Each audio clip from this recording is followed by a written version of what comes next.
तो हेलो मेरी प्यारी बहनों, कैसी हो आप सब। उम्मीद करते हैं अच्छा ही होंगे।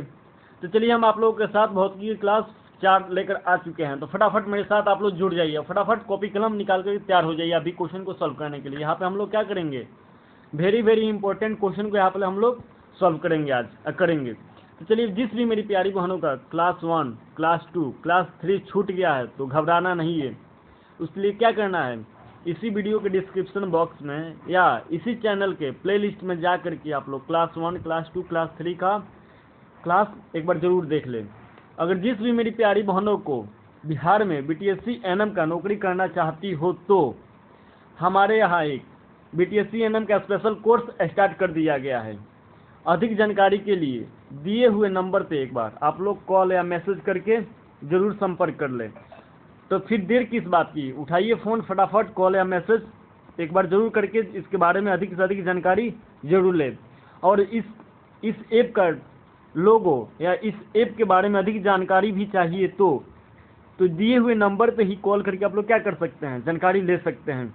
तो आइए हम लोग बिना समय व्यर्थ किए हुए अपने क्वेश्चन नंबर 11 पर हम लोग बात करते हैं।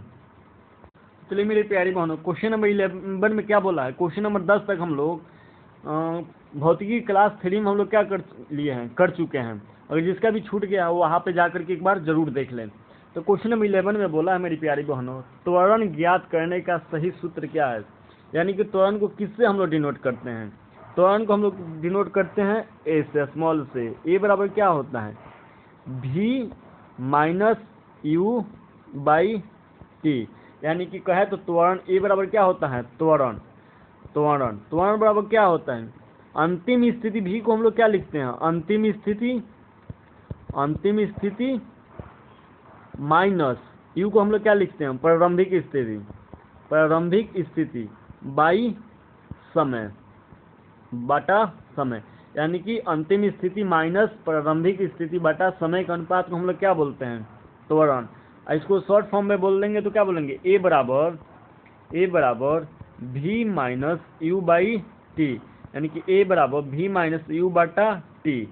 त्वरण ज्ञात करने का सही फॉर्मूला क्या है, ए बराबर v माइनस यू बटा टी, जो कि ऑप्शन नंबर ए में क्या दे दिया गया, v minus you by T, जो कि ऑप्शन नंबर यहाँ पे ए ही क्या है, यहाँ पे सही है।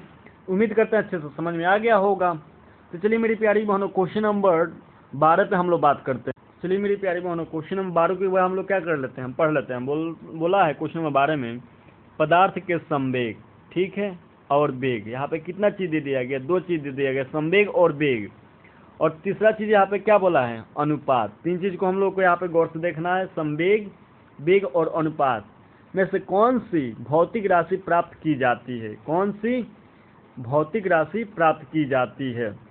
मतलब संवेग और वेग के अनुपात से कौन सी भौतिक राशि प्राप्त किया जाता है। यानी कि ऐसे दिया गया है, संवेग, इसको ऐसे लिख दिया, संवेग। अनुपात मतलब हम बता ही चुके हैं आप लोग को, संवेग मतलब क्या होता है, बट्टा वेग, संवेग बटा वेग, संवेग बटा वेग। संवेग बटा वेग बराबर क्या होता है, संवेग बटा वेग बराबर क्या होता है, द्रव्यमान।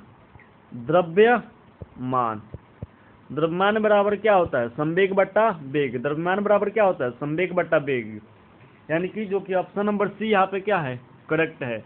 त्वरण बराबर बता ही चुके हैं, बराबर अंतिम स्थिति माइनस प्रारंभिक स्थिति बटा समय, प्रारंभिक स्थिति माइनस अंतिम स्थिति बटा समय।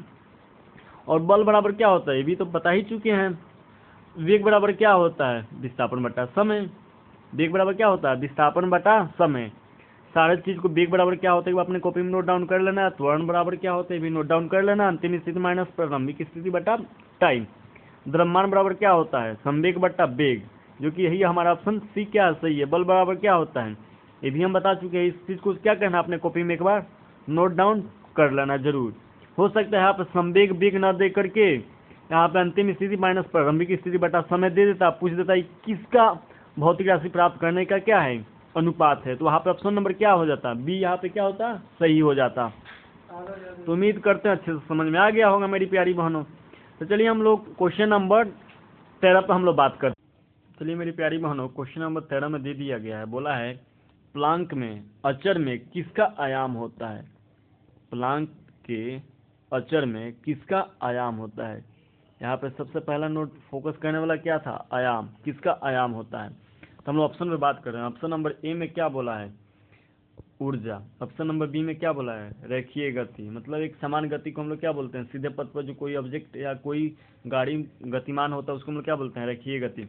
और जो वृत्तीय पथ पे जो कोई वस्तु राउंड अप करता है या मोशन करता है उसके गति को हम लोग क्या बोलते हैं, कोणीय गति। जैसे सर्कुलर पाथ है कोई, इस पे कोई ए नाम का ऑब्जेक्ट यहाँ पे मूव कर रहा है तो इसको हम लोग गति को क्या बोलेंगे, कोणीय गति।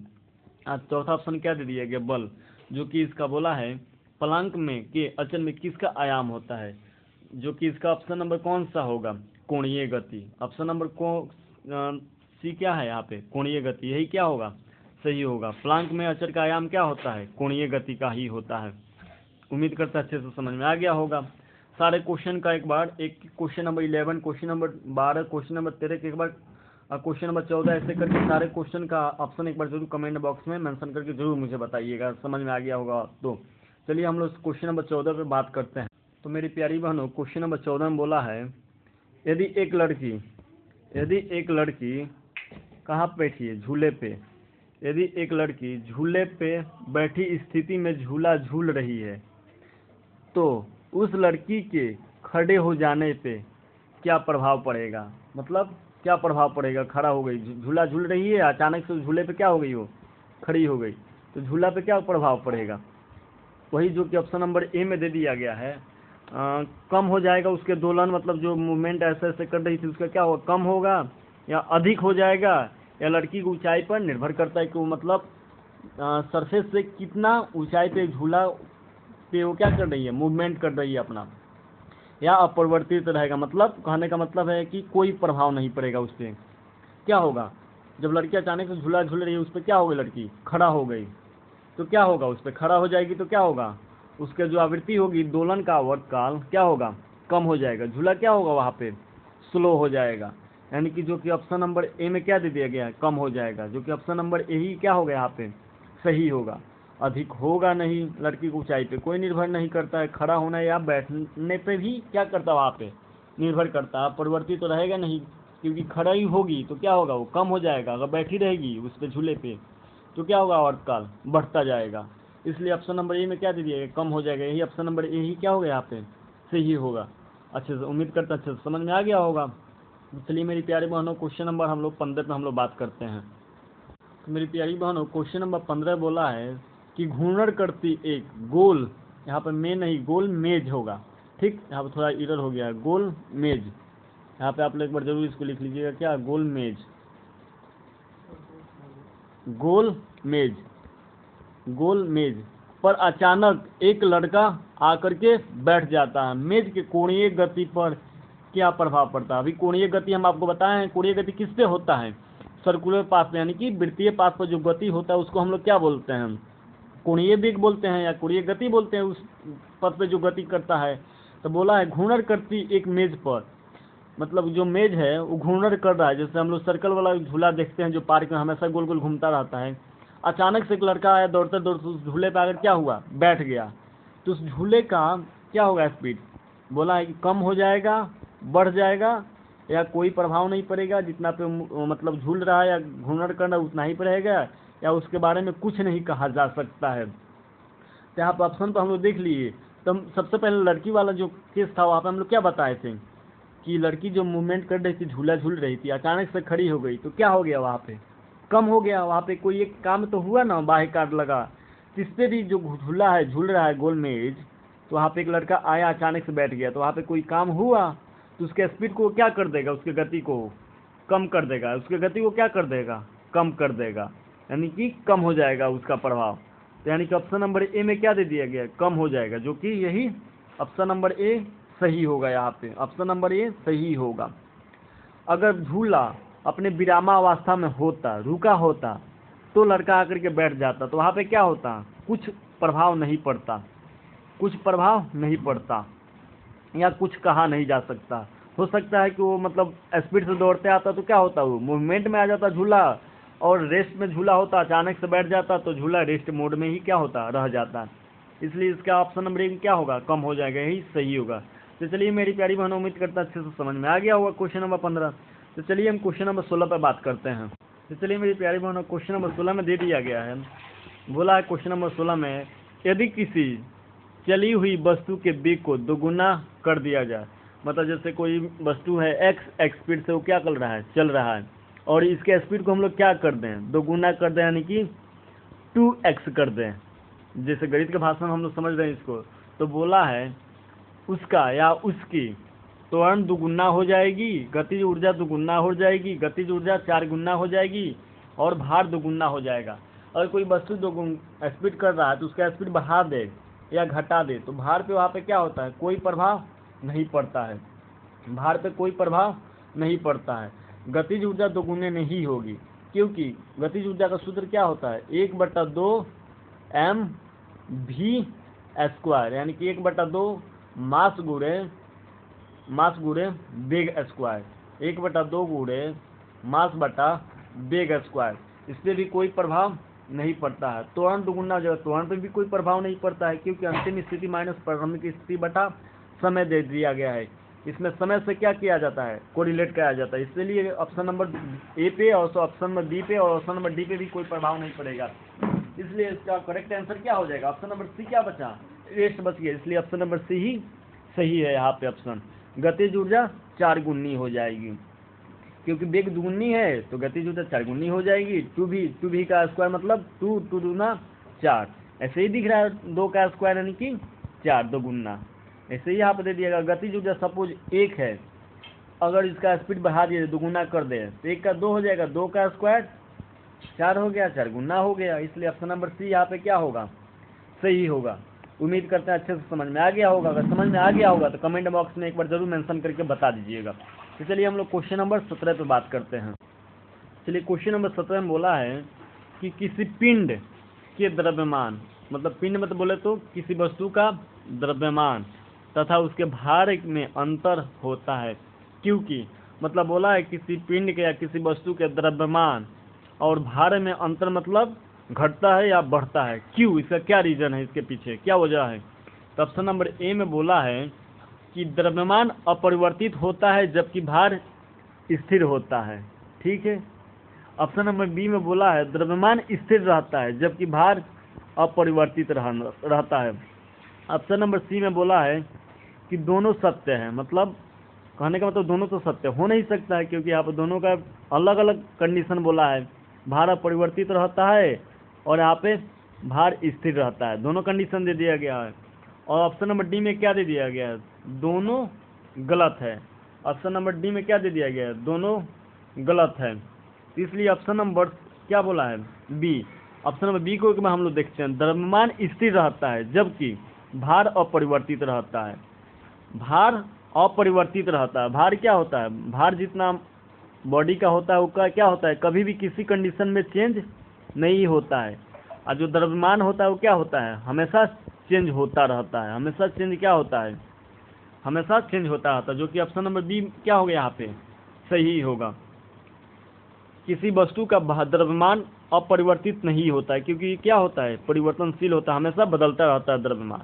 और भार स्थिर नहीं रहता, भार क्या होता है, बदलता रहता है, भार बदलता रहता है, इसलिए option number A option number B का क्या दे दिया गया था, उल्टा दे दिया गया था। तो ऑप्शन नंबर बी क्या हो गया यहाँ पे सही होगा। उम्मीद करते हैं अच्छे से समझ में आ गया होगा। तो चलिए मेरी प्यारी बहनों क्वेश्चन नंबर 18 पे हम लोग बात करते हैं। क्वेश्चन नंबर 18 पे, क्वेश्चन नंबर 18 क्या बोला गया है, एक बार क्वेश्चन को जरा अच्छे से हम लोग पढ़ते हैं। बोला है कि किसी भी स्थिर या गतिशील, मतलब कहने का मतलब है यहाँ पे कोई भी वस्तु है तो गति में है या रुका हुआ है, उसकी स्थिति और दिशा तब तक कोई परिवर्तित नहीं होता है जब तक उस पर कोई बाह्य बल सक्रिय न हो। यह न्यूटन का कौन सा नियम है, न्यूटन का कितने नियम होता है, 3 नियम होता है, पहला, दूसरा और तीसरा, पहला, दूसरा और तीसरा। पहला नियम क्या बोलता है न्यूटन का, न्यूटन का पहला नियम यही बोलता है कि यदि वस्तु गति में है तो गति में ही रहेगा जब तक उस पर कोई बाह्य बल काम न किया जाए। अगर कोई वस्तु रुका है तो रुका ही रहेगा जब तक उस पर कोई बाह्य बल न लगाया जाए। तो यही होगा यहाँ पे हमारे क्वेश्चन में यही बोला है, वस्तु गतिशील स्थिति में है या दिशा में है तो कभी बदल जाएगा दिशा या गति, कब, जब न्यूटन का पहला नियम उस पर क्या होगा, लागू होगा, इसलिए ऑप्शन नंबर ए यहाँ पे क्या हो गया, सही हो गया। अब गैलीलियो के नियम तो से तो रिलेटेड तो है नहीं गति, गैलीलियो गति के नियम से तो है नहीं रिलेटिव, इसलिए ऑप्शन नंबर डी है, सही गलत हो गया। ऑप्शन नंबर सी में क्या बोला, न्यूटन का गति विषयक तृतीय नियम, तृतीय नियम क्या बोला है, दिशा के विपरीत दिशा में प्रतिक्रिया बल, दिशा की विपरीत दिशा में प्रतिक्रिया बल, ये तो होगा नहीं क्योंकि क्वेश्चन कुछ और ही बोला है।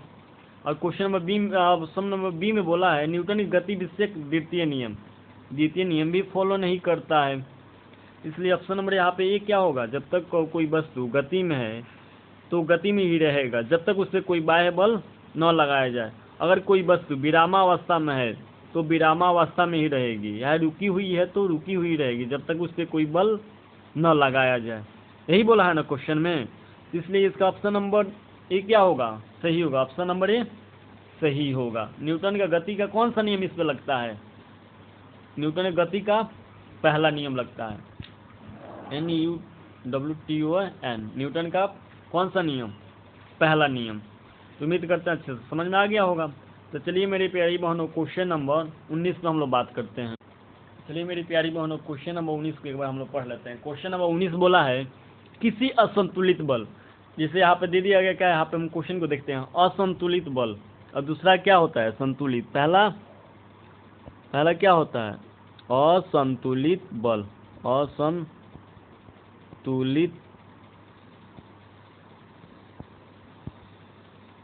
असंतुलित बल, दूसरा क्या होता है, संतुलित बल। असंतुलित बल और संतुलित बल में क्या अंतर होता है, बस संतुलित बल और संतुलित बल में यही अंतर होता है जहाँ पे मुझे बल लगाना चाहिए और जितना फोर्स लगाना चाहिए वहाँ पे उतने यूनिट का हम बल लगा रहे हैं तो उस बल को हम लोग क्या बोलते हैं, संतुलित।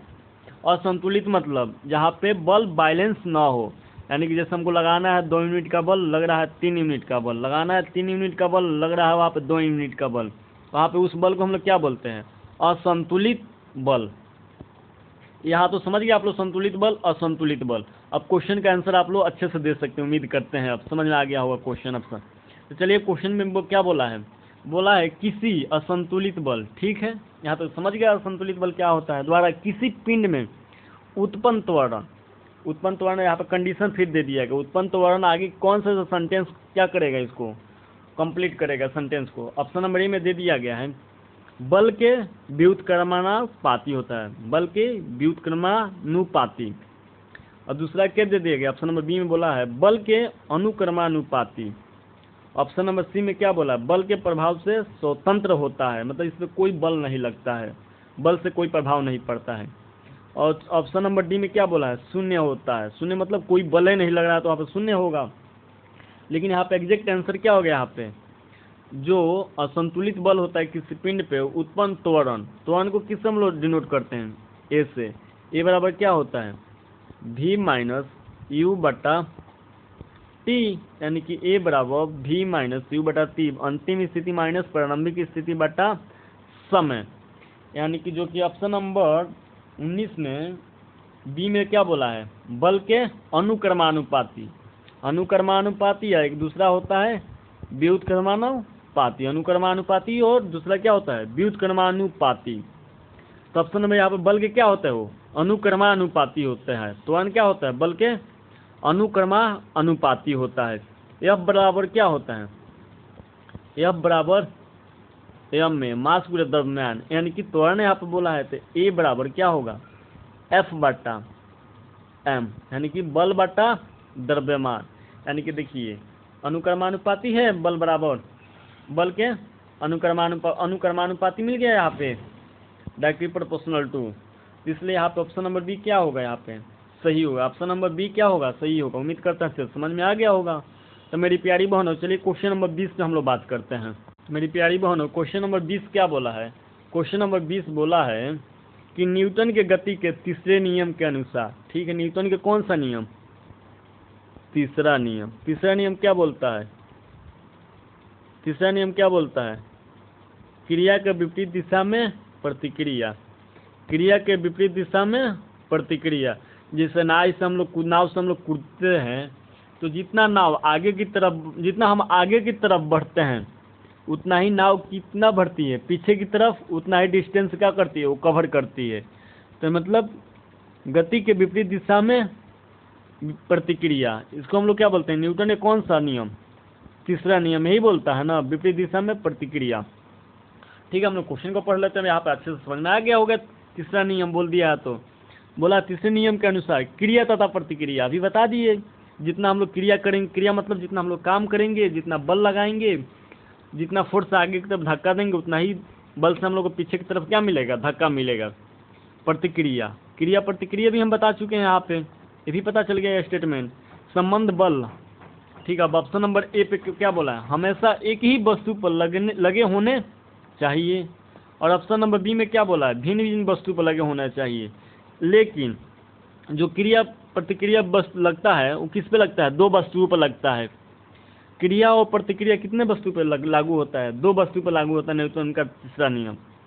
तो यहाँ पे क्या बोला ऑप्शन नंबर ए में, एक ही वस्तु पे लागू होता है, तो ऑप्शन नंबर ए क्या हो गया, यहाँ पे गलत हो गया। ऑप्शन नंबर बी में क्या बोला, भिन्न भिन्न तो होता है ना, ये कितने वस्तु पर लागू होता है, हमेशा दो ही वस्तु पर लागू होता है, क्रिया प्रतिक्रिया, इसलिए ऑप्शन नंबर बी ही भी गलत हो गया यहाँ पे।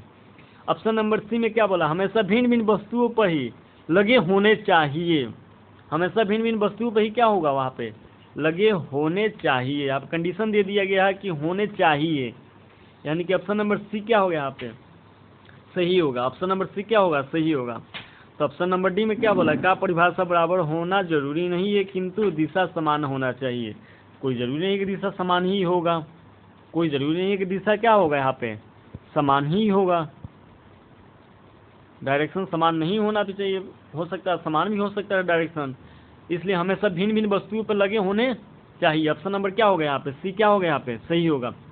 अगर सारे क्वेश्चन आप लोगों को अच्छे से समझ में आ गया होगा तो आप लोगों को कलम उठाना है, कॉपी पे क्वेश्चन नंबर 11, 12, 13, 14, 15, 16, 17, 18, 19, 20 लिख करके सारा का ऑप्शन एक बार लिख करके आप लोग कमेंट बॉक्स में जरूर मेंशन करके बता दीजिएगा मुझे। अगर किसी भी क्वेश्चन पे कोई दिक्कत हो या कोई डाउट हो तो आप लोग कमेंट बॉक्स में कमेंट करके जरूर पूछ सकते हैं, उस क्वेश्चन को जरूर एक बार बताने की कोशिश हम जरूर करेंगे। उम्मीद करते हैं सारे क्वेश्चन अच्छे से आप लोगों को समझ में आ गया होगा। तो चलिए फिर मिलते हैं ऐसे इंटरेस्टेड वीडियो के साथ अगले क्लास में, तब तक के लिए जय हिंद।